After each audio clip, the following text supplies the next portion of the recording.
రాష్ట్ర న్యాయ సేవాధికార సంస్థ అమరావతి మరియు ఉమ్మడి పశ్చిమ గోదావరి జిల్లా న్యాయ సేవాధికార సంస్థ చైర్మన్ మరియు జిల్లా ప్రధాన న్యాయమూర్తి ఆదేశాల మేరకు ఉమ్మడి పశ్చిమ గోదావరి జిల్లా న్యాయ సేవాధికార సంస్థ కార్యదర్శి senior civil judge K Ratnaprasad స్థానిక ప్రభుత్వ ప్రజా వైద్యశాల ప్రాంగణంలోని వన్ స్టాప్ సెంటర్ను సందర్శించారు.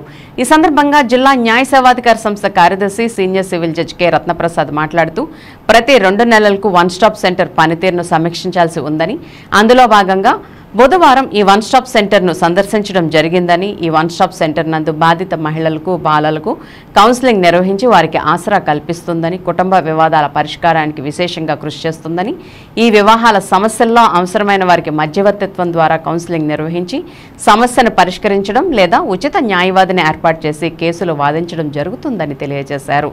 గత సంవత్సరం ఏప్రిల్ నుండి నేటి వరకు 202 కేసులను నమోదు చేయడం జరిగిందని, అలాగే 427 మందికి వివిధ రూపాల్లో సహాయం చేయడం జరిగిందని, వీటిలో ముఖ్యంగా న్యాయ సహాయం 45 మందికి, వైద్య సహాయం 54 మందికి, పోలీస్ సహాయం 47 మందికి, 85 మందికి షెల్టర్ ఇవ్వటం మొదలైన సేవలు అందించడం జరిగిందని తెలిపారు. ఇంకా ఈ కార్యక్రమంలో one stop centre admin miss Nirmala, న్యాయవాది కృష్ణవేణి తదితరులు పాల్గొన్నారు.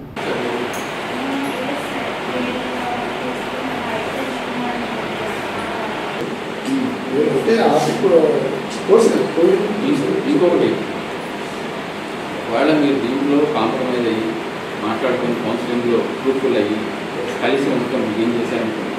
నమస్కారం అండి. ప్రతి నెల ప్రతి 2 నెలలకు ఒకసారి ఇక్కడ వన్ స్టాప్ సెంటర్ని విజిట్ చేయడం జరుగుతుంది. ఆ విజిట్లో భాగంగానే ఇవాళ ఒక కుటుంబానికి అంటే భార్యాభర్తలకి కౌన్సిలింగ్ చేయడం జరిగిందండి. వాళ్ళు మహిళా పోలీస్ స్టేషన్లో కంప్లైంట్ పెట్టింది భార్య భర్త మీద. వాళ్ళు ఫైనాన్షియల్ క్రైసిస్లో ఉండడం వలన వాళ్ళిద్దరి మీద చిన్న చిన్న మనస్పర్ధలు గొడవలు అయిన కారణంగా ఆవిడ కంప్లైంట్ పెట్టింది భర్త మీద. ఆల్రెడీ ఒకసారి కౌన్సిలింగ్ చేశారు ఈ సెంటర్లో, ఇది 2వసారి కౌన్సిలింగ్ చేశాము. వాళ్ళిద్దరికి సంబంధించి కౌన్సిలింగ్ మాట్లాడడం జరిగింది.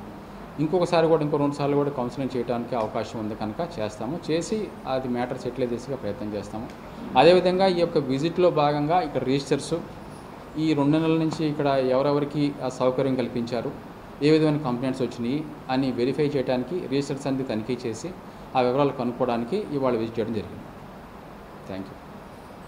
ఇక్కడ గత సంవత్సరం 2024 ఏప్రిల్ నుంచి ఈ ఏప్రిల్ వరకు మొత్తం 202 కేసులు ఇక్కడికి ఫార్వర్డ్ చేయడం జరిగిందండి. ఇక్కడ నమోదైనవి వాటిల్లో డొమెస్టిక్ వైలెన్స్ కేసులు వచ్చి 62 కేసులు, అదేవిధంగా యాసిడ్ అటాక్ వచ్చేసి 5 కేసులు, అదేవిధంగా రేప్ కేసులు 5, సెక్షువల్ అఫెన్స్ కేసులు వచ్చేసేసి 3, అదేవిధంగా చైల్డ్ సెక్షువల్ అబ్యూజ్ వచ్చేసి 24, చైల్డ్ మ్యారేజ్ కేసులు వచ్చి 29, అట్లాగే మిస్సింగ్ అబ్డక్షన్ కేసులు వచ్చి 13, సైబర్ క్రైమ్ వచ్చి 3 కేసులుగా మొత్తం మిగతా కేసులు వచ్చి 62గా అయినాయి. మొత్తం వాటిల్లో 170 కేసులు గాను ఇక్కడ కౌన్సిలింగ్ ద్వారా కొన్ని సెటిల్ అవ్వడం జరిగింది.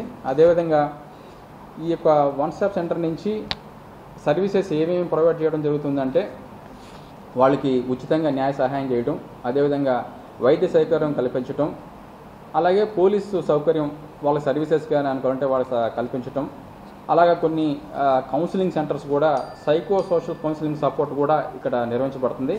అదే ఆ విధంగా ఉచితంగా న్యాయ సహాయం చేసి 45 మందికి కానీ ఇచ్చారు. అదేవిధంగా వైద్య సౌకర్యం వచ్చి 54 మందికి కానీ కల్పించారు. పోలీస్ సర్వీస్ వచ్చేసేసి 47 మంది ఉపయోగించుకోవడం జరిగింది. అట్లాగే షెల్టర్ సంబంధించి 47 మందికి ఇవ్వడం జరిగింది. సైకో సోషల్ కౌన్సిలింగ్ సపోర్ట్ వచ్చేసి 85 మందికి ఇవ్వడం జరిగిందండి. మొత్తం కూడా 196 మందికి గాను ఈ విధంగా సర్వీసెస్ ఇవ్వడం జరిగింది.